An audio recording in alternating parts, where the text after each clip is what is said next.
Voilà, alors il y a des années qui comptent comme celle-là, c'est la 30e édition du Salon, c'est la 30e année des éditions Quabédita et j'ai la chance d'avoir avec moi un historien émérite puisqu'on connaît ses livres, on connaît sa plume, Alain-Jacques Tornard, bienvenue à Genève. Bonjour.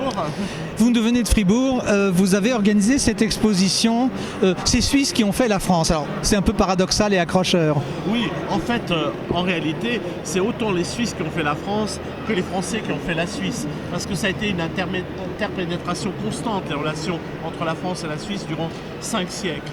Donc c'est politique, c'est artistique, c'est affectif. C'est dans tous les domaines. À l'origine, c'est une exposition de 21 panneaux qui touchent la musique, les arts, la politique, l'industrie, l'économie, vraiment dans tous les domaines. Et là, nous allons avoir fait une sélection, c'est un peu la quintessence pour cette occasion. En fait, c'est l'exposition qui avait été présentée à Paris lors de la commémoration du 500e au Sénat à Paris et à l'ambassade de Suisse. Oui, puis ça a été présenté également une partie de cette exposition au domaine de Pente et on adresse nos amitiés au domaine de Pente qui connaît bien des difficultés. Lisez le journal, c'est le musée des Suisses dans le monde. Alain-Jacques Tornard, vous êtes donc spécialiste, un pied en France, un pied en Suisse. Votre actualité historique à vous, parce qu'on connaît de vos livres, L'acte de médiation avec Georges André.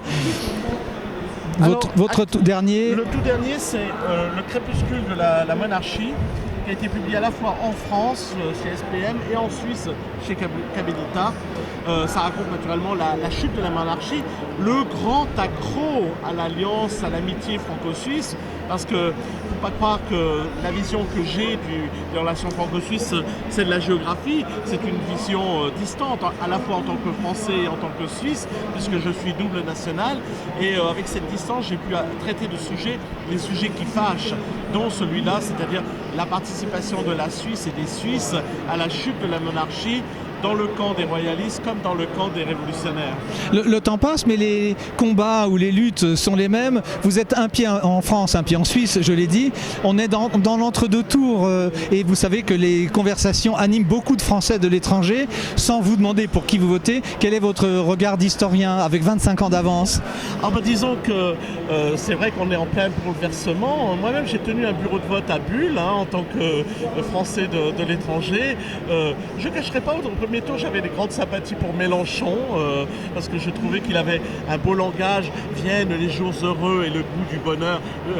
Je trouvais ça admirable. Bon, en parenthèse, j'aimerais pas le voir au pouvoir, mais disons que je trouvais ça génial. Comme pour le deuxième tour, je n'aimerais pas que Marine Le Pen perde avec un trop faible score, parce qu'on voit bien qu'il y a une lutte en France, c'est la ligne de front entre une vision mondialisée du monde et une vision qui protège les particularismes. Et c'est un petit peu ça, on voit bien qu'on n'est pas comme en 2002.